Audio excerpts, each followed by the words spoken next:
right. So, well, first of all, hi guys, and thank you so much for doing this promo day. I don't know how many interviews you're having. It's been a while since the last time we saw each other. I guess that was at Tuska Festival. How have you guys been since? We've been pretty good since Tuska. Yeah, I think we've played a fair few more shows since then, but yeah, definitely kind of we've over the past couple of years, we've been itching to get back. So yeah, there's obviously been the COVID situation, but we've made pretty good use of that time with the new album and whatnot. Yeah, and I guess New Zealand has kept it kind of under control, so it seems like you guys pretty much had a more normal life than we did here in Europe. Somewhat, yeah. Yeah. We've still been in and out of lockdowns. We're actually in a lockdown at the moment. So, yeah, we had a bunch of people come in with the Delta variant of COVID. So that's been a little challenging for us. We haven't been able to practice for the last couple of weeks. So, um, yeah, there's always stuff that comes up, but I think we are pretty good at dealing with that now. Just as a band, it's such a normal thing for us now. Well, I guess you also worked on your new album, maybe meanwhile or something. How are you guys feeling about the upcoming release? I'm definitely I'm really excited. excited. Yeah, definitely. I mean, I guess there's always that little bit of nervousness and pressure on, a band releasing their second album because the fans now have something to compare it to, and we kind of want it to be, better than the last album, a step up and a progression from the last album. And I personally think that we have, evolved as a band and as musicians and as people. So I really hope other people are going to enjoy it as much as we have. Yeah. I mean, for me, just like getting it out there into like that kind of general pool, obviously we've had, I guess, lots of journalists and people within the industry listening to the album, and we've been getting some really good feedback there. But kind of that last kind of checkbox for me is just seeing that happen, with all of our fans. Now, if you guys talk about comparing your debut album to this one, what are your thoughts about it? Were you able to maybe experiment a little bit more on this record with your sound, or how was the whole process for you guys? I definitely think we took a more progressive route on this album. There's a bit more prog inspiration. I think we've been listening to more prog in general than we had been when writing our first album, and we've done a whole bunch of touring in between then and now. So I guess we've had quite a few kind of eye-opening experiences, and we've been able to delve into some pretty different territory with this record. Yeah, and I mean, lyric wise as well, I think I've been able to explore a few more, I guess, how do I put it, non-conventional ways of lyric writing, especially with our Maori lyrics. So the song Ihinga, I'm using like a very traditional Maori way of songwriting. It's called Moteatea, where it's kind of like supposed to be a kind of flow of thought rather than lyrics as such. It's just this kind of flow of your thoughts. So yeah, it was interesting writing in that kind of style, as well as writing like a haka from scratch for the song Hatupatu as well. It was cool just getting to work in those different areas that I've never really touched before. Were there any more of these maybe traditional cultural things that you guys used for this record? I mean, as far as lyrics go, not so much, but we do use something that they're called tangapuoro in Maori, which is, I guess, music treasures is what it directly translates to, but they are Maori instruments that yeah, we've incorporated in the last album. We were incorporating them in this album as well. we've got a few different ones in this album as well. So we've got a kaya in the album, so it's a bit of a lower sound than what you hear in the previous album. So yeah, we've got all of those kind of as, I guess, mood setters in these songs, especially in the Māori songs. They make everything feel just a little more tribal and Māori, I guess. Yeah, and from what I noticed, you're also using a lot of sounds coming from nature and such. Is that kind of is that a thing you consciously do because it's maybe more of a cultural thing than for us, maybe? Yeah, I mean, it's a pretty significant part of Māori culture is nature and the world we live in and being respectful to it. But also those sounds do relate to the song that they're in as well. So at the start of Hatupatu, for example, you hear that bird call, and that's actually a middle, which is very significant to the story that the song is telling. And the same with Te Tokowaru. You hear this canoe paddling, and it's supposed to be kind of like this kind of signified, waka coming to the shores of New Zealand. So it's kind of like where we start the album out and where things pick up.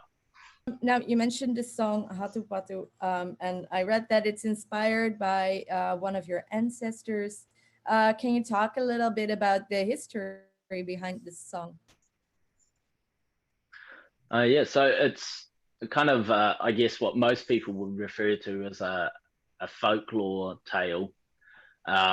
So it's very ancient history as far as New Zealand goes. It's Hatupatu was probably a second generation here, but it's about how he's captured by this evil witch who's this kind of half bird, half human hybrid, and he's captured by her in the forest while he's out hunting, and so he manages to escape and steal her taiaha and her korowai, which are a weapon and a feather cloak, and killing all of her pets in the process.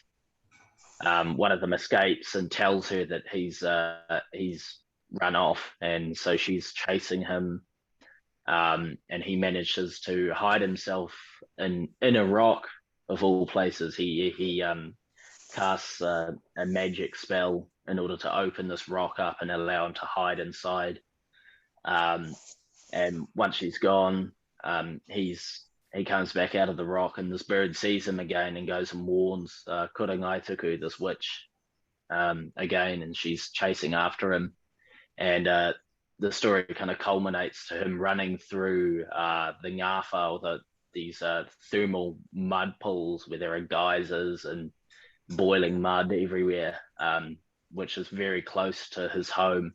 And he's running back home trying to escape from this woman, and she leaps over this geyser, and it goes off just as she's over top of it, and she falls into the mud and dies. So yeah, it's that's the general story there. But I just thought it was something that was very cool. I always found it very cool hearing that story when I was a kid growing up, and so I thought I would share it. It's a really awesome kind of story.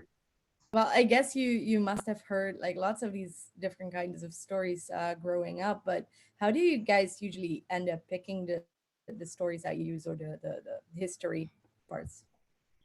Honestly, I don't really know. It's generally based off, what I'm feeling at the time. And, as I learn more as well, I find more things to write about. And generally it's kind of this I have this want to share stories about Māori history that pretty much no one who isn't Māori would know, and even a lot of Māori wouldn't know as well, because I know I've talked to some of my friends about the story, and they had no idea about it. So yeah, it's cool to be able to kind of share that knowledge with people. During our previous interview, you guys also mentioned that part of this band is also to promote the Maori culture in and outside of New Zealand. And it's 2 years later now. I was wondering if you feel that there's maybe a difference worldwide or in New Zealand because of the music you make. It's hard to say, eh?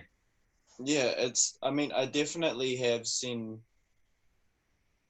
I don't know whether it's because of us or because of just the day and age that it is, but I feel like Māori culture is, definitely becoming more widely accepted by people. And it does help when you have people completely not in the country taking an interest, I think at one of the shows we played, we had some people from Switzerland who are actually learning it and studying it in university over there. So it's kind of cool to see, how far it has reached. Now, I remember that during the first record, you mentioned that you didn't have any particular way of writing the songs. Has your process changed a little bit for this record? No, we still don't have any way of writing songs. Yeah. We kind of just mostly just jam. That's basically our process. I think we've gotten faster at it. Yeah, Definitely gotten faster. And the recording side of things as well. We're much more kind of in sync with everything that's happening when we're in the studio. So I think that's changed. You also had a lineup change, but as far as I know or understood, your previous bass player is also still involved in maybe the songwriting or some stuff you record. I don't know. But what is the process now with the new bass player and all that sort of things? So yeah, Ethan was involved. He wrote all the bass parts for this new album that we've been writing and recording. But next album, definitely Tudung is gonna take on that role, and he's actually gonna join us in as, I guess, a full third member writing with us. But Tudunga was actually we got him to jump on and do some backup vocals for this record, and he's also written a guitar part in Unforgiving as well. So yeah, as far as the transition's gone, it's actually been really good for me so far. Tudunga, I mean, we've known Tudunga for years. Henry and I went to school with him. Henry was really good friends with him throughout high school, and I was really good friends with his brother. So we kind of weren't starting from scratch with someone, we kind of already had this relationship with him even before he joined the band. So it's been quite easy kind of getting into the swing of it, I guess. That, and combined with COVID, I guess giving him an opportunity to ease into things as well, I feel has been extremely helpful. He hasn't joined the band and we're immediately off on tour in the US or Europe, which I think would be a bit of a system shock for pretty much anybody. Yeah, exactly. Has he done any tours before, or would this be the first time? Within New Zealand, he's toured with us. Yeah, but no, it'll be his first time touring overseas. Playing music overseas. He has been overseas before, so he's got experience with overseas travel and kind of knows how to survive overseas. But as far as touring goes, it'll be his first time. He's just a baby. Yeah, that's going to be interesting, I guess, for you guys as well to kind of, lead the way or something like that. Now I remember you also talked about Ahika last time and that you wrote that song in 3 hours in the studio. I was wondering, were there any other songs that you wrote in a very fast time or maybe a long time? I'd say one of the Um, ones would probably be E-Hinger. That was we kind of wrote it in the studio. I don't know exactly how long it took, probably half a day or something like that. But yeah, when that song originally kind of came together, it was kind of a bunch of riffs that we liked, and it was kind of its working title for a while was Riff Soup, because we kind of hadn't figured out how to transition in between all these different riffs in the song. So it was definitely one of the most difficult songs to get out there, but I think it's probably one of the songs that we wrote the quickest. and that being said, a lot of the songs, aside from Blinded and Ahika, we had, I guess, a much longer period of time to work on the finer details and the vocals. We ended up recording all of the vocals at our home studio rather than in a studio we were paying for, which made things a, a bit of a different process as far as being able to experiment with things and seeing, how we're gonna put vocals on and make it a more interesting song with the vocals. And Ehinger, I think we did a huge amount of work on as far as vocals went. I actually wrote it in a very traditional Maori songwriting style called Moteatea. So that was something that we kind of had the blessing to be able to do even through lockdowns. For me, I guess you also mentioned already that you did more progressive things on this record. I guess the most surprising song to me was Unforgiving. Is there anything you can say about recording that song, or is there anything like a special story connected to it? Um, that song's kind of a audio representation of what existential dread feels like, I guess. I feel like a lot of people sometimes just feel like nothing ever's gonna get better, and like I don't know. Sometimes people feel down, I guess. But yeah, that's probably definitely the most different song that we've ever written, and kind of, well, we haven't quite released it yet, but that's probably going to be the most out there song we've released so far. So I'm kind of interested and nervous to see how people take it.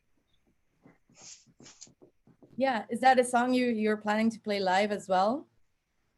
Yeah, so we're figuring out exactly how to do that, and we kind of have a pretty cool way of doing it live, but I guess we'll just have to wait to show people when we actually play a show. Yeah, that makes sense. Yeah. Now, of course, many of the lyrics and also the stories are very personal to you, often coming from your family's like history, I guess. And in your biography, you also mentioned and incorporating these tribal stories have given you kind of the chance to reconnect with your roots. Have you recently discovered maybe new things about yourself or your family that are worth sharing or you're willing to share? I mean, I'm always discovering new things about myself. But I mean, as far as what I'm willing to share, I mean, there's a huge amount of it on the album. I generally don't write, I guess, for my own personal kind of mental state, as much as Lewis does. But yeah, I mean, the stories that I write about are generally um, very inspired by people like my father and other family members. So I guess in a way it is stories about my family and about who I am as a person. The title of the album and the title track, Tangaroa, it's a song about the climate change. Now, I noticed you already mentioned the progressive element, and another band that uses themes like that is Gojira, of course. They write about that a lot. I was wondering if that is one of the reasons maybe that you're going on tour with them. It's definitely one of the potential reasons. I guess another reason potentially is that we've recently changed management to Rick Sales Entertainment, who also manage Gojira, funnily enough. So there's a few reasons, I guess. And also, we actually met them probably not last year, the year before last year at a festival. Yeah. And we both kind of expressed our interest in each other's music. And it was pretty mind-blowing to know that they knew who we were and they listened to us. So, yeah, I mean, I definitely think Gojira and Alien Weaponry have a lot of crossover with our views and the things that we write about. So I definitely think it's a good fit. Now, I was also impressed by the music video of that specific song, actually, because it looks like a very extreme experience to film something underwater. How was that day for you guys? Was it difficult to do that? 3 days. Yeah. So the underwater shots, we were actually shooting in a chlorinated pool. So we were keeping our eyes open underwater with chlorine in the water for 3 or 4 hours at a time. So after the last day of shooting, I was pretty happy to never have to do that again. But the end result looked really good, so it was all worth it in my opinion. Yeah, I mean, and the other thing as well is, I don't know if you've ever tried to push all the air out of your lungs and go underwater and kind of stay there for as long as you can. That's just hard, man. It's you feel like you're drowning, like you should be drowning. So a lot of the takes, obviously, you can't have bubbles coming up when you're doing the singing and everything, and they the way you get around that is pushing all of the air out of your lungs before you go underwater, which is like a scary feeling. And just going back to what Lewis said as well, like at the end of each day, like our eyes would be bloodshot and red, and we were just crossing our fingers, hoping the cops wouldn't pull us over on the way home, because it's like, dude, you got the wrong idea. I've just been in a chlorinated pool with my eyes open for 3 hours. Which seems like an unlikely story. Yeah, it's did you have to redo a lot of shots? Is that why it took 3 days, or was it to give you some kind of rest or something in between?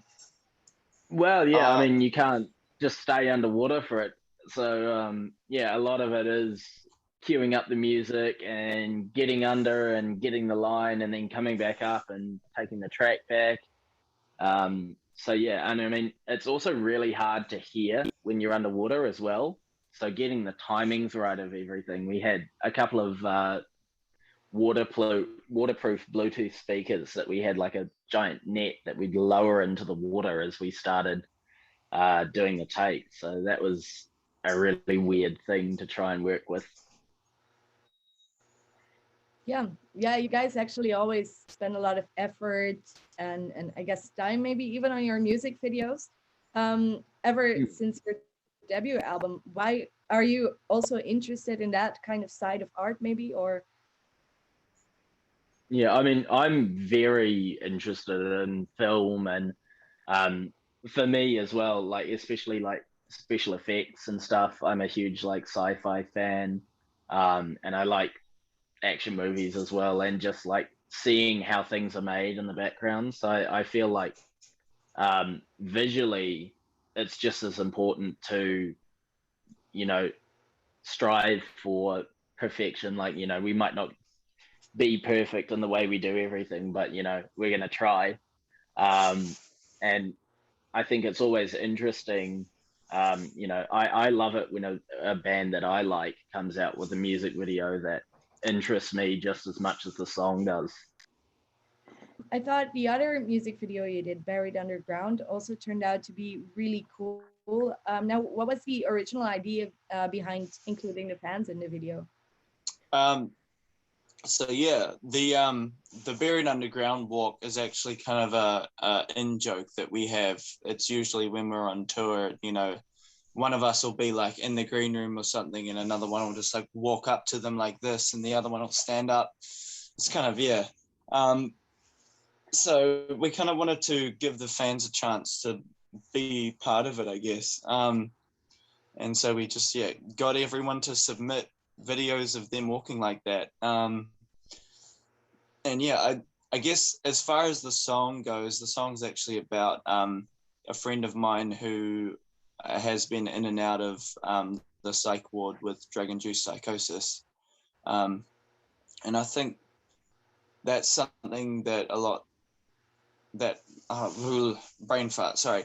That's something that's kind of, I've noticed more and more that, you know, some people have, you know, never been the same after something like that. And we kind of wanted to portray that kind of distorted visual reality inside the music video, I guess.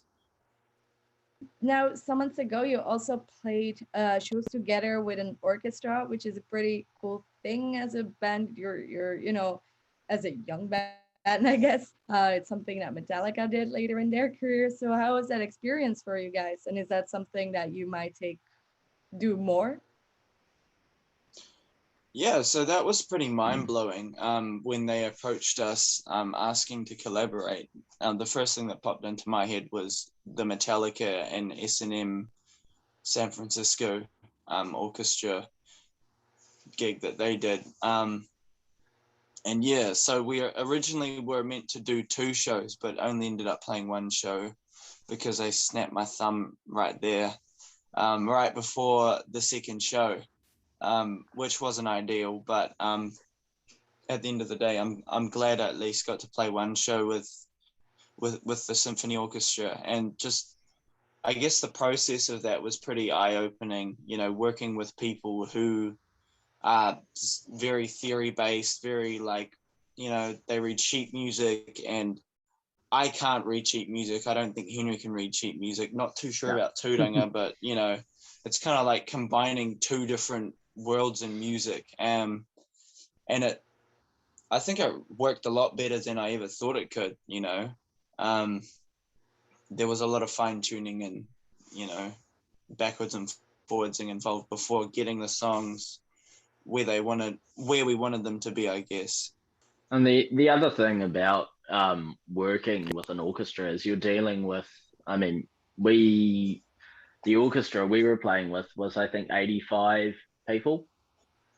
So just working with that many musicians and kind of seeing the way everyone kind of follows and kind of sways as far as tempo goes, it was like this really big challenge for us, because some of the songs that we played, we played a click track, and playing those songs with an orchestra was, it produced this kind of whole new world of issues as far as keeping everyone in time went.